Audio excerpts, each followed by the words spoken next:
Hello everyone, welcome back to my channel to a new vlog. তো আজকে আমি বাড়ি চলে এসেছি, অনেক দিন পর বাড়ি এসেছি, প্রায় 2 মাস পর বাড়ি চলে এসেছি। তো এই যে ছাদে বসে আছি এখন বাড়ির। তো তোমাদেরকে আমি আজকে আমার বাড়ির ছাদের কিছু গাছের কালেকশন শেয়ার করব। তো চলো তোমাদেরকে দেখাই। তো এই দেখো গাইস, এগুলো হচ্ছে জিনিয়া।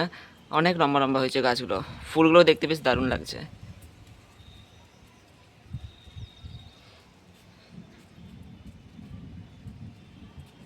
এই দেখো গাইস, তোমাদেরকে আমি একটা ইন্টারেস্টিং ক্যাকটাস দেখাচ্ছি। এটাতে মানে দারুণ ফুল ফোটে, পুরো হলুদ কালারের ভর্তি থাকে গাছটা। আর এই যে এইটা একটা বেলি ফুলের গাছ, এটা দারুণ স্মেল।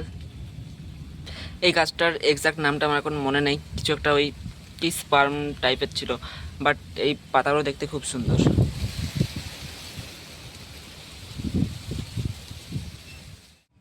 আর এখানে দুটো কাগজি গাছ আছে, এগুলো তো প্রচুর কাগজি ধরে।